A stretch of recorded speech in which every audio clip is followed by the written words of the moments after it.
Au sommaire de ce journal, coup de sifflet final ce samedi dans les arènes de lutte dans la Cosa. Pour ce 8e jour, ce sont les lutteurs des cantons de Tchare, Somdina et Lassa qui se sont affrontés toujours sous le regard du chef de l'État fort et Sedimna Nyazimbe. Des empoignades qui marquent ainsi la fin de 8 jours d'ambiance culturelle teintée d'initiation. Ce 25 juillet, notre pays prend les devants et célèbre pour la toute première fois sur le continent la journée africaine des mers et des océans. Une décision de l'Union africaine pour rappeler l'importance de la mer et lutter contre les fléaux qui déstabilisent les pays disposant d'une façade maritime. Et puis, il pourrait permettre de vaincre le paludisme, en tout cas, il donne de l'espoir. Il s'agit du Mosquirix, un vaccin qui est en cours d'expérimentation. Voilà pour les principales articulations de cette édition. À toutes et à tous, bonsoir et merci de nous rejoindre pour le 20h sur la télévision togolaise.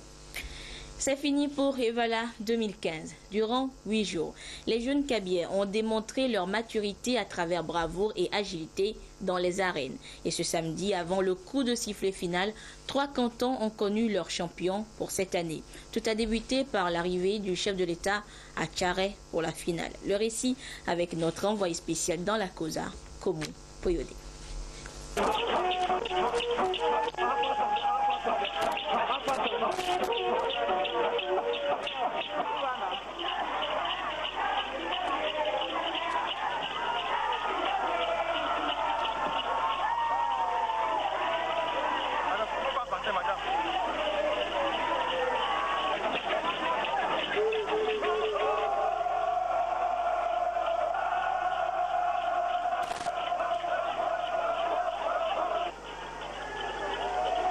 La lutte Evala dans le canton de Tchare, les empoignades se sont déroulées sur le terrain de dispensaire, un cadre qui a été toujours retenu pour la circonstance. Les Evala ont lutté pour le compte de la finale. L'édition 2015 a ainsi connu son apothéose dans cette localité.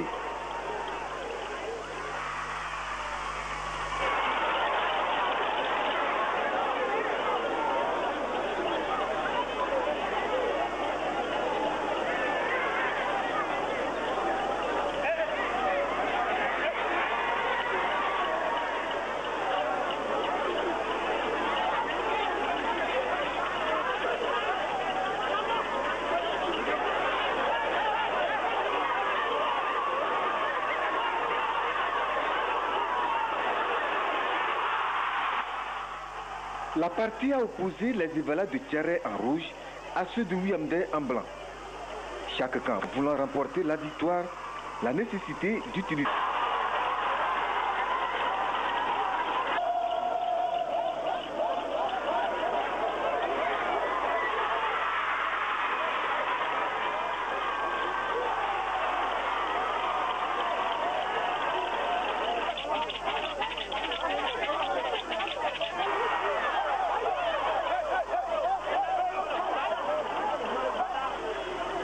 Des efforts ont été effectifs de part et d'autre.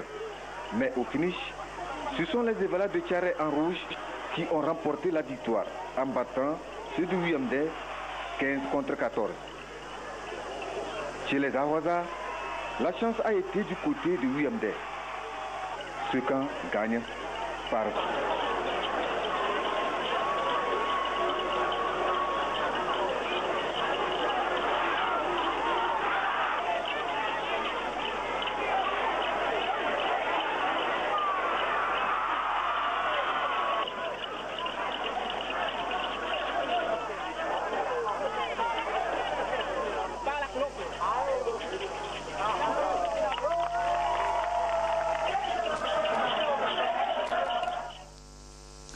De Tchare, le président de la République s'est rendu dans le canton de Somdina. Aux prises pour ses dernières empoignades, Somdina haut face à Somdina bas. Nestor Mouzo. Considéré comme le toit de la Cosa, Somdina offre une vue sublime sur le paysage pittoresque des localités environnantes. Somdina est le deuxième canton à disputer sa finale en ce dernier jour des luttes traditionnelles en pays kabyle.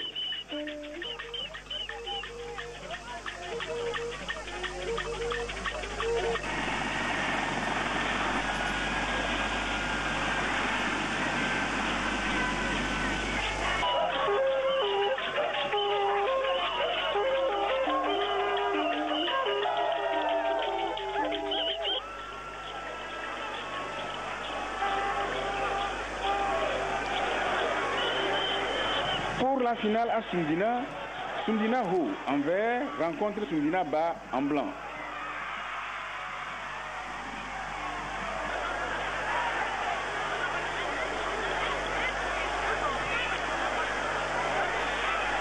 L'initiation des jeunes cabiais dont l'apothéose est consacrée par ces luttes est une école de vie. Le respect de la hiérarchie, l'humilité, la solidarité, le courage et le don de parmi tant d'autres qui leur sont apprises au cours de leur initiation.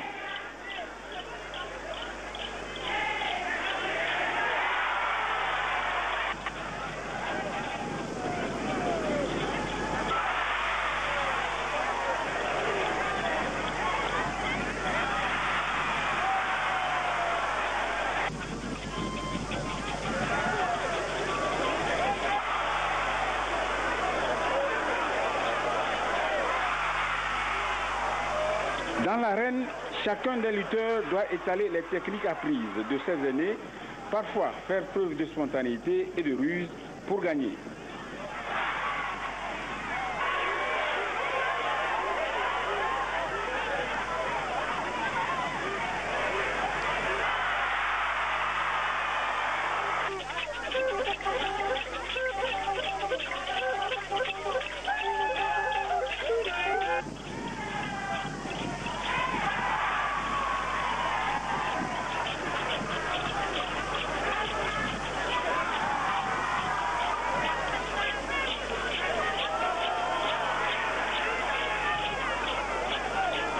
Le même camp qui gagne du côté des non-initiés. Mais là, la victoire a été laborieuse, 13-12.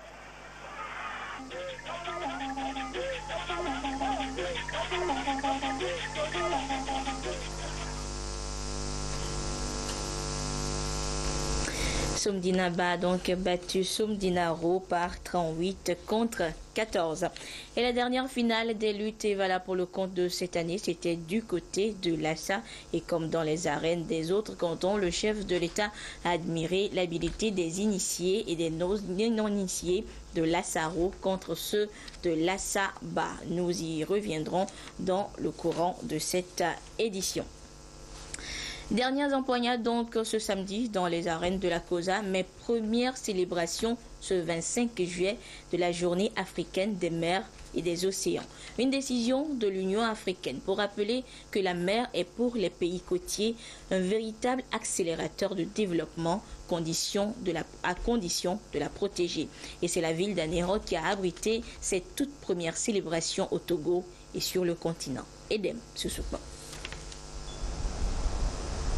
Les mers et les océans au cœur des préoccupations en Afrique. L'Union africaine veut mieux promouvoir l'économie bleue.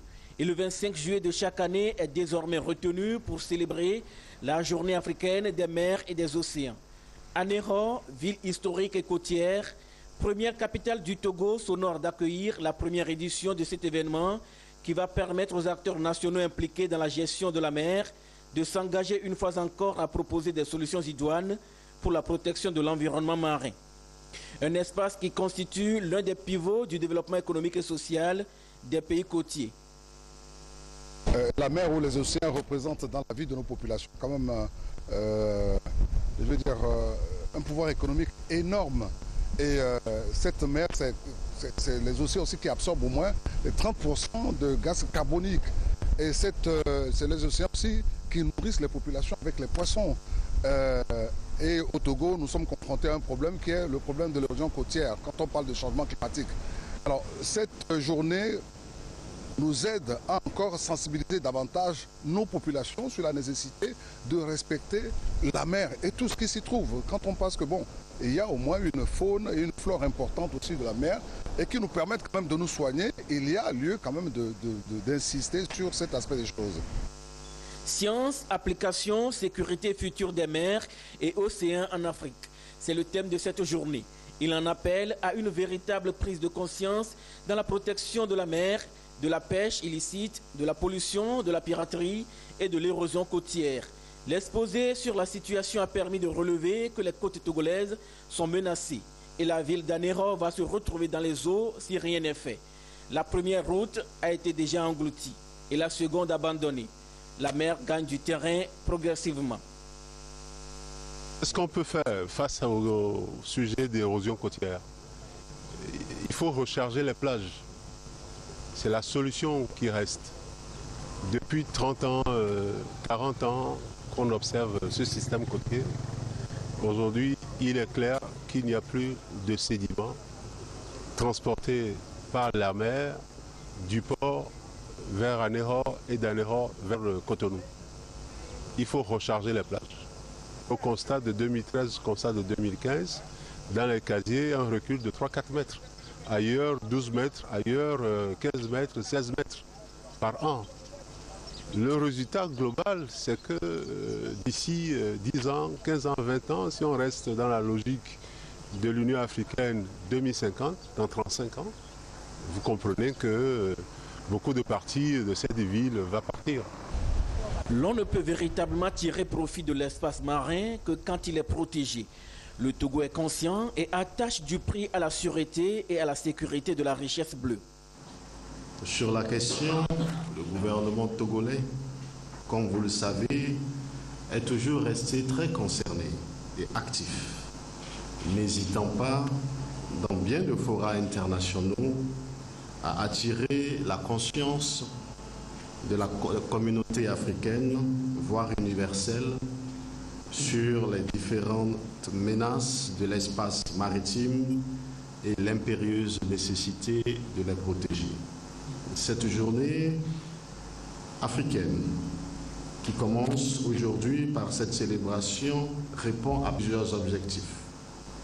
D'une part, elle répond à l'appel de l'Union africaine en janvier 2014 qui a adopté la stratégie africaine intégrée des mers et des océans à l'horizon 2050. Dans celle-ci, la période 2015-2025 est consacrée à la décennie des mers et des océans. Et la journée du 25 juillet est déclarée la journée africaine des mers et des océans lors du dernier sommet des chefs d'État et de gouvernement de l'Union africaine à Johannesburg. D'autre part, et plus spécifiquement, elle constitue un prélude adéquat au rendez-vous décisionnel que le Togo donne entre le 2 et le 7 novembre 2015 à l'Afrique et au monde sur l'épineuse question de la sécurité, de la sûreté maritime et du développement économique et social de notre continent. Une visite de l'embouchure du lac Togo à Anéhor a permis d'apprécier les efforts consentis pour mettre en place des ouvrages de protection de la côte, notamment les épis par le gouvernement. Et on revient une fois encore sur la dernière finale des luttes Evala, donc pour le compte de cette année. Et c'était du côté de Lassa. Et comme dans les arènes des autres cantons, je vous le disais, le chef de l'État, Forest Zimna Nyasingbe, a admiré l'habileté des initiés et des non-initiés de Lassaro contre ceux de Lassaba. Arnaud Kilo.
La boucle des Evala, édition 2015, dans la Cosa, avec la finale dans le canton de Lassa.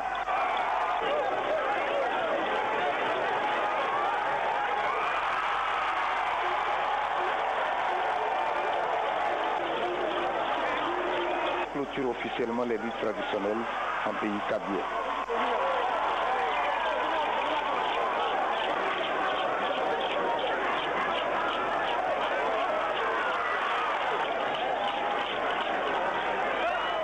L'étoile de la Savo et ceux de la Saba ont offert au public le dernier spectacle des luttes.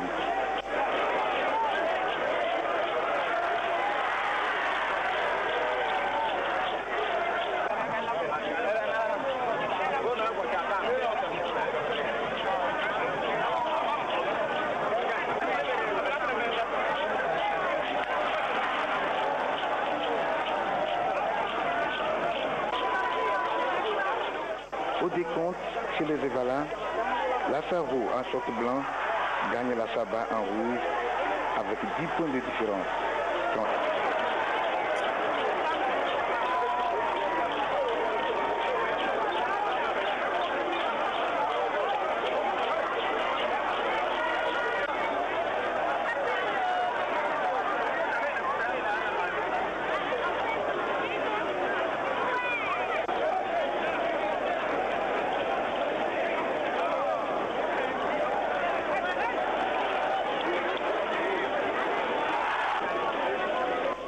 L'inverse s'est produit dans la catégorie des non-initiés.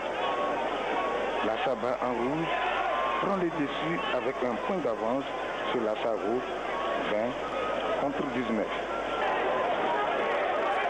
Pour cette année quinquennale, prennent leur retraite après un parcours qui marquera leur histoire. Ils passent de l'étape des Évalas à celle des condamnés.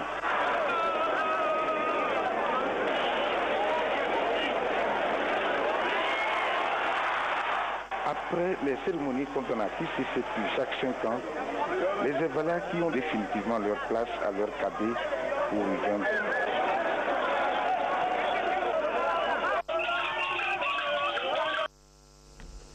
Voilà donc ce qu'on pouvait retenir des luttes Évala en pays Kabylie, édition 2015.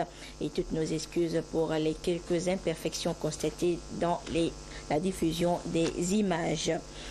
Autre actualité, le ministère de l'Environnement et des Ressources forestières met l'accent sur l'élaboration d'un plan de prise en charge des actions de reboisement pour une lutte efficace contre les changements climatiques et leurs conséquences au Togo. Un plan qui se traduit par un vaste projet démarré depuis lundi à Lomé. Ses composantes avec Dodo Haré et Christine Petit-Kalodé. Les forêts au Togo sont l'objet d'une dégradation récurrente avec des conséquences graves qui sapent les initiatives prises pour augmenter le taux de couverture végétale au plan national. Le reboisement n'a pas aussi pris un véritable élan et son faible taux selon les acteurs est dû aux problèmes liés au foncier. Face à toutes ces difficultés, il faut un cadre fédérateur pour mieux guider les actions. Le projet appuie à la formulation et à la mise en œuvre du programme national de reboisement au Togo vient ainsi renforcer le cadre de planification du reboisement au Togo. Donc cette fois-ci, le reboisement ne va plus se limiter seulement à l'action d'aller mettre le plan au sol et de quitter, mais le reboisement va concerner toute la filière. La filière, à savoir la disponibilité des semences, donc la recherche de la semence, la distribution de cette semence, la production des plants en pépinière, la distribution de ces plants, leur mise en terre, l'entretien donc de ces plantations jusqu'au niveau même de l'exploitation de la plantation, sans oublier les formes de valorisation à accorder à ces produits et sous-produits qui seront issus donc de toutes ces activités de reboisement. Le projet est financé par la FAO. Il couvre la période 2015-2017. Il vise aussi à conduire des études sur les contraintes et opportunités liées au reboisement. La gestion des ressources naturelles en général et forestières en particulier, et surtout le volet reboisement, donc, qui va se traduire par une étendue élargie des espaces forestiers au Togo, ça constitue donc une grande priorité. Et nous espérons que la politique qui va être et la stratégie qui vont être adoptées vont vraiment avoir du succès dans la mobilisation des acteurs et dans la mobilisation des ressources nécessaires à un programme de reboisement efficace. La vision de la politique forestière nationale est celle de porter le taux de couverture forestière qui est de 6% à 30% d'ici à 2030. Et du côté du ministère de l'Agriculture, les responsables des différents départements du ministère étaient à l'école du contrôle cette semaine. Une formation sur l'audit pour leur permettre chacun à son niveau de participer activement à la transparence de la gestion et le fonctionnement de leurs services. Des précisions avec Eric Dianipo et Ramdan Bassina. Depuis plusieurs années, le gouvernement a lancé un vaste programme de bonne gouvernance et de renforcement du système de gestion des finances publiques, avec un accent particulier sur le management et l'audit basé sur les risques. Après le ministère des Finances, c'est au tour du département de l'Agriculture de bénéficier d'un renforcement de capacités en vue de l'élaboration d'une cartographie des risques relevant du dit ministère. Aujourd'hui, le contrôle interne, qui est l'ensemble des dispositifs de procédures mis en place pour éviter à toute organisation de subir des dérapages financiers, juridiques, judiciaires et même médiatiques, ne peut être efficace s'il n'est pas basé sur une évaluation exacte des risques. D'où la nécessité de procéder au recensement de l'ensemble des risques, de les hiérarchiser, de voir ce qui est pris comme disposition pour les juguler. Cet exercice vient compléter la mission d'assistance technique aux institutions nationales d'audit interne et externe effectuée par la Banque mondiale en décembre 2012. Lorsque des deniers publics sont octroyés à des activités comme le programme national de sécurité alimentaire, les différents acteurs effectuent leur travail en étant sûrs qu'ils peuvent eux-mêmes contrôler l'effectivité de la dépense et qu'au-dessus, l'inspection générale d'État contrôle également grâce à l'approche d'audit axée sur les risques. Ce rendez-vous est aussi une occasion pour sensibiliser les directeurs centraux et des structures décentralisées du ministère en charge de l'agriculture sur cette problématique. L'audit basé sur la cartographie des risques contribuera ainsi à la modernisation de l'administration publique. Le baccalauréat première partie ou le probatoire a pris fin hier vendredi et peu avant la fin, c'est-à-dire jeudi, le ministre en charge de l'enseignement technique, Georges Kwao Aïdam, était allé constater l'effectivité et le bon déroulement de cet examen du côté de ce codé. Le compte rendu avec la marque Bojona. Cette visite du ministre au lycée d'enseignement technique et de formation professionnelle et à l'Institut technique commercial Assomption de Secodé a permis à ce dernier de se rendre compte du bon déroulement de l'examen du Bac 1 à l'intérieur du pays. Le ministre a saisi l'occasion pour souhaiter bonne chance et du courage aux élèves et visiter les grands ateliers d'apprentissage marqués par la dégradation des outils de travail. Nous avons constaté que dans certaines spécialités, beaucoup d'investissements ont été faits pour mettre les apprenants dans de très bonnes conditions. Par contre, il y a beaucoup d'efforts qui restent à faire pour équiper les ateliers d'autres spécialités et surtout ce qui concerne la mécanique générale et la mécanique auto. L'État a déjà des projets de rénovation de ces différentes structures et nous pensons que très bientôt, ces élèves-là aussi seront mis dans de bonnes conditions de travail.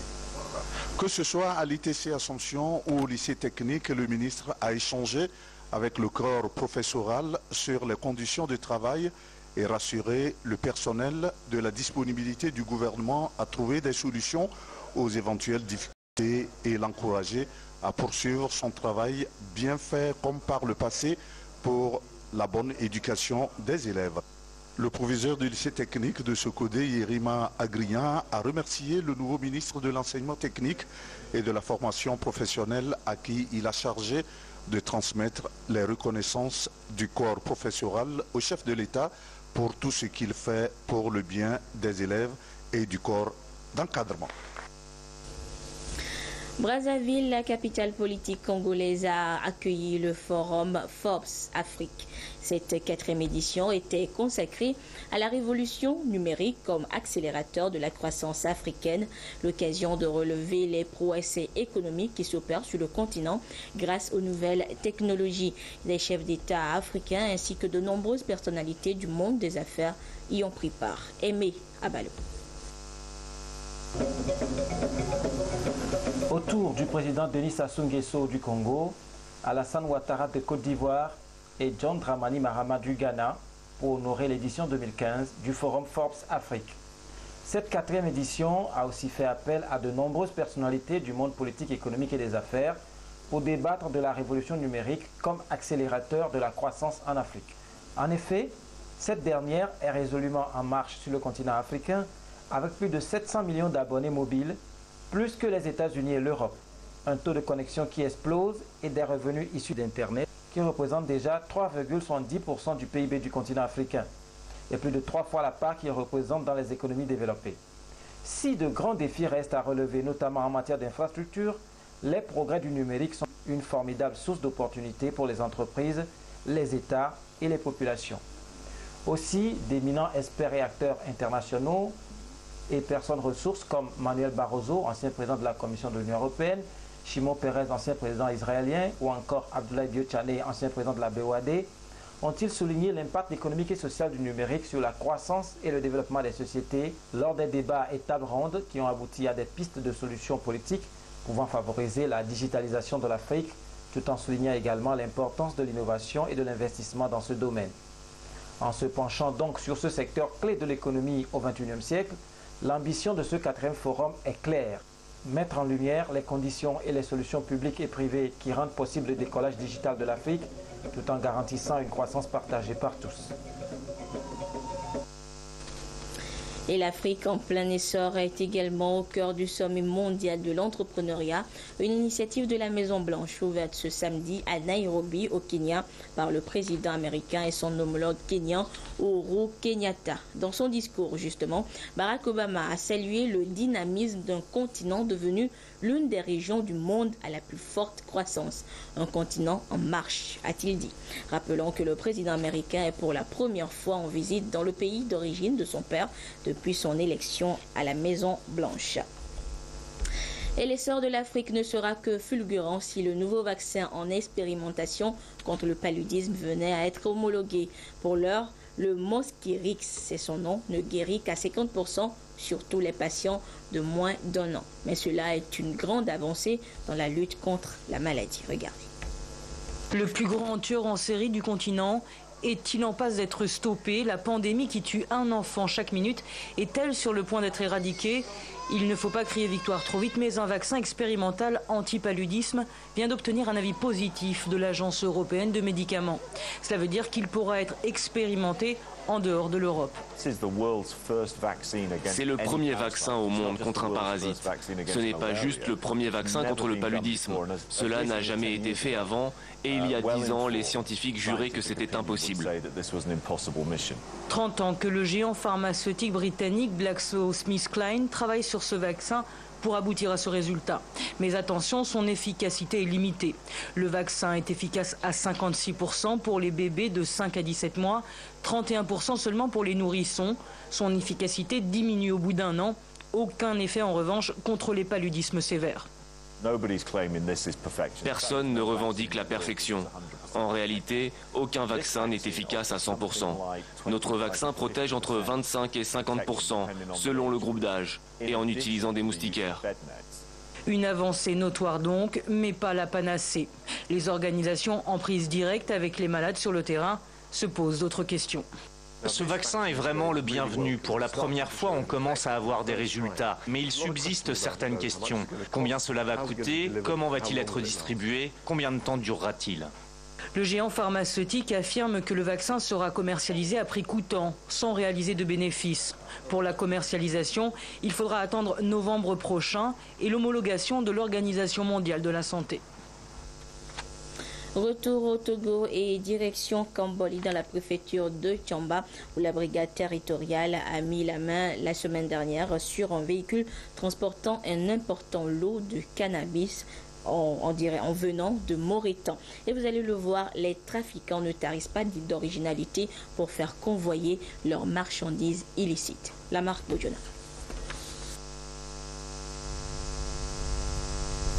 Ce véhicule de marque Peugeot Auxerre venant de Mauritanie à l'Est Mono a été intercepté par les gendarmes de la brigade territoriale de Kamboli.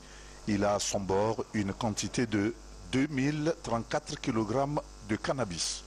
La brigade de Kamboli a eu le renseignement comme quoi un véhicule devait traverser Kamboli en direction d'un pays de la sous-région. Nous avons monté une opération pour intercepter le véhicule. Mais le chauffeur, ayant senti la présence des gendarmes, a dû abandonner la fourgonnette et a pris la fuite. La fouille ayant commencé, on s'est rendu compte qu'au début que c'était des friperies. Mais la fouille minutieuse nous a permis de déceler du cannabis. Au décompte, nous avons eu 2034 kilos de cannabis. Nous profitons de cette occasion pour féliciter les gens qui nous ont renseignés et appeler au même moment la population à plus de collaboration avec les agents de force de sécurité pour nous permettre de démanteler des réseaux de malfaiteurs pour la sécurité de tous. La gendarmerie poursuit ses enquêtes afin de mettre la main sur le chauffeur qui répondra de ses actes à la justice. Ouverture ce samedi de la première assemblée générale du Conseil et de la Cour d'État Togo-Bénin du noble ordre des chevaliers et dames de Marshall. Ses frères et sœurs de l'ordre vont donc discuter des problèmes sociaux de l'ordre et surtout permettre une meilleure visibilité de ce noble ordre de Marshall dans l'église catholique et également dans la cité. Le compte rendu avec Siméon Runake et Clarisse Saticlé.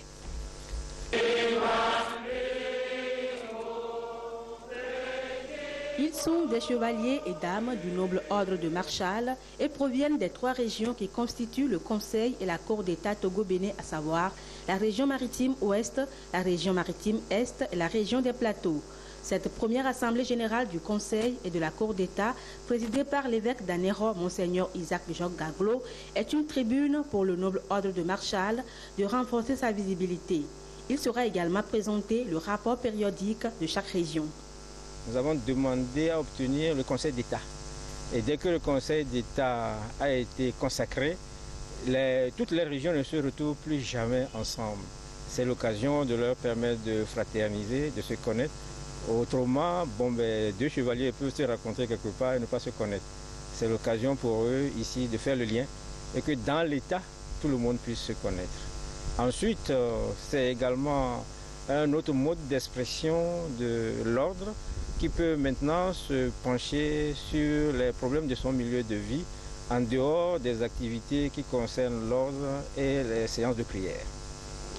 C'est donc un rendez-vous de fraternité, d'échange et d'enrichissement mutuel qui va permettre désormais aux chevaliers et dames du noble ordre de Marshall de se réunir tous les 5 ans pour réfléchir à la manière d'impacter favorablement leur environnement et développer la culture du vivre ensemble.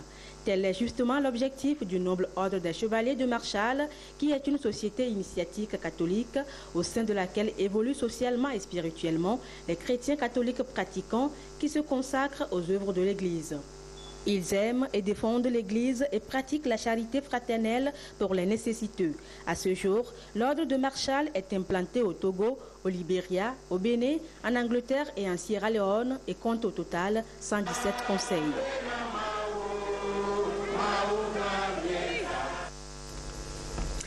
Ainsi prend fin cette édition. Merci à vous qui l'avez suivi où que vous soyez grâce à la télévision togolaise, notamment du côté de Somdina Ro et Somdina Ba dans la Kosa. Au revoir.